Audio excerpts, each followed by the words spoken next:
Yo, what's up guys? Fun Time Joe here, and in today's video, we will be reviewing the Walmart exclusive Arctic Ballora action figure. Now, I decided to do another unboxing because I was at Walmart and I saw this figure and I don't even have this figure anyways, so I figured why not get it, make a review on it. I made a review on the, kind of review-ish.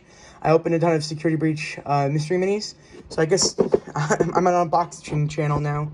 So yeah, let's take a look at the packaging and then let's take a look at the figure. Right off the bat, I do want to say I've always liked the FNAF AR boxes. They always look really professional. If you look at the back, you can see these are it's kind of a weird thing. It's also advertising Freddy Frostbear, which is kind of weird, but kind of makes sense since Freddy Frostbear was also Walmart exclusive. However, I don't have him, so that kind of is, you know, kind of, I guess, makes my set incomplete, although I don't have every single action figure from the get-go.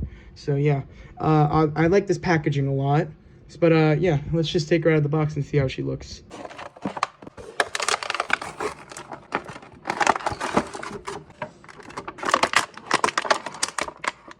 Oh wow, I think that's the first FNAF action figure, well, I was going to say, I think that's the first FNAF action figure that's come out of the box that it hasn't broken apart into pieces, but there it goes. My first initial thought about the figure is, it looks very nice and incredibly detailed. Here's a little 360 of it. I'm gonna say it looks literally identical to the FNAF AR figure, and honestly, I like this. It looks really nice, and it's so exclusive. It has a lot of detail. Like, you guys remember Lefty? Oh boy, that was a hoot. But I was wondering why they would make Arctic Ballora out of every other figure. Like, there's so many more unique ones, like the Circus Springtrap, you know. And I thought, well, they already have the sculpt for Ballora, right? I think it's but it's also a different stand, which is pretty cool.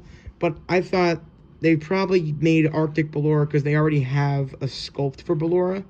But then I realized it's not really like a repaint because they can't really repaint this figure. It's completely like translucent. So I think this is kind of just a figure that they wanted to make for maybe just to add to the amount of figures that we already have, which, you know, I'm not complaining about. But then again, what about, there's so many other characters you could make. Also, I like how it looks like Funko's putting a lot more detail into their figures. Because if you guys know, the Sun and Moon figures are out now, and those have incredible detail.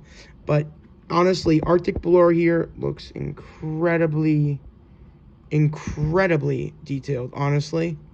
And yeah, I like it. Not really much for me to say here. Now, I will admit, it is kind of weird that they made Arctic Ballora and they still haven't made the Wizards or the toy animatronics. And no, I don't count the FNAF AR ones. And they also haven't made the Phantoms, which kind of sucks. But, you know, Arctic Ballora gets to be made, which, you know, obviously Arctic Ballora is the best figure in all of FNAF, and we love her. I also want to mention that her joints feel very stiff, kind of like the Series 2 action figures, which, you know, isn't too bad, but it's really stiff. Like, look how easy I can move Ballora. Like, you see how easy I just moved her torso? Like, there you go. Arctic Ballora here, not too easy. Maybe it's obstructed because of all the icicles, but I don't know. Here, let me try to prove my point a little bit. Here's how you can turn her head around. You can turn Ballora's waist around with ease. This is also what it's like when you take off her arms. Very easy. But with Arctic Ballora here, it's not very easy. Well, now it's easy because I have two hands, but yeah, you guys saw that? That was so much force to get one arm off. I want to see what she looks like too with this. Oh, it's really loose. You guys see that? Yeah. Yeah, you can't really mix and match these guys, sadly. It's also very hard.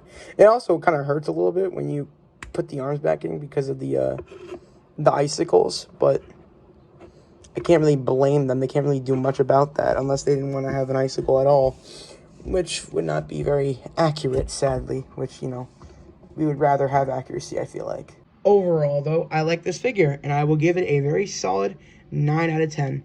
The reason I'm not giving it a 10 out of 10, wow, it's very, very detailed, and honestly, not really much problems with it.